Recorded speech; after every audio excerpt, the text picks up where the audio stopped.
Hi there, my name is Bob Wallington and I work for an organisation called One Life, and we work with young leaders all across the UK, raising them up, equipping them, connecting them and calling the best out of them that we possibly can. Anyway, find out a bit about us online if you want to, but I'm here to unpack the New Testament reading for today, which is taken from the book of Romans, which is an amazing letter that Paul writes to the church in Rome, where he begins to unpack for them the thing that, the first part is all about sin, it's all about the thing that separates us from God, and then you get this middle chunk which is all about Jesus, his cross, and the resurrection, and what that means in terms of making a way for us to be with God and for us to live in relationship with him. And then the kind of last bit of the book of Romans is all about how we live a life that responds to the good news of what Jesus has done for us in light of being so broken and so sinful, yet Jesus died.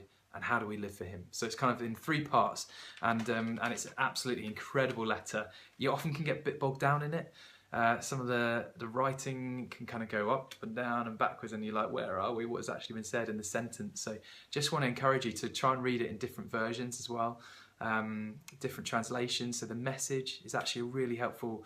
Some of the terms and phrases it uses are really helpful in terms of unpacking a bit more of what the book of Romans, what Paul's actually saying. But this first bit is really cool, because he's basically saying, hey, this is who I am. He's like, I'm an apostle. I've been, he gives this big introduction about a servant of Jesus Christ, called to be an apostle. It sounds really cool. And then he says, this first bit of the book of Romans is how much he loves these people that he's writing to. And it says in my Bible that I'm reading, it's Paul's longing to visit Rome, like he's longing to be with these people. And he talks about this, I want to be with you so we can mutually help each other. He's not saying, I want to come so I can teach you because you've been doing wrong, la la la la la. He's saying, no, I want to come so you can help me and I can help you, and we can kind of work together in our relationship with Jesus. And I love that Paul starts his letter by saying how much he loves these people, how much he's for them.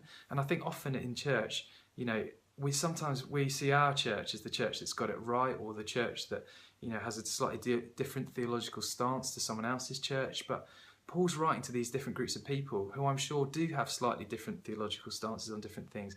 And his first point of call is to say, I love you, I'm for you, I want to come and see you, I want you to help me grow as I help you grow as well.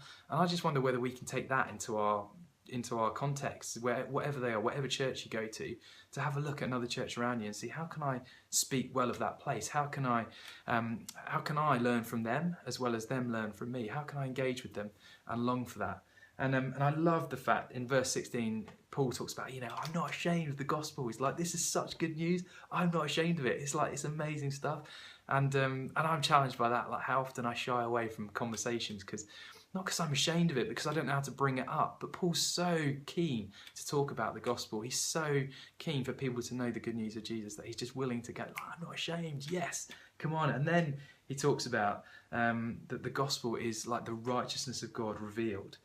He's saying basically Jesus, by what he's done, has made us right. And the way that we kind of enter into what he's done, the way that we enter into the fact that he's made us right is not by doing anything. It's not by, concentrating hard or doing really good things outside. The way that we enter into what Jesus has done for us on the cross, and we kind of enter into the righteousness of God, the way we enter into that is to believe in him. That's all we need to do. It's it's to say you believe. And kind of Paul gives a little taste of what he's going to talk about in his letter here, that righteousness comes through believing.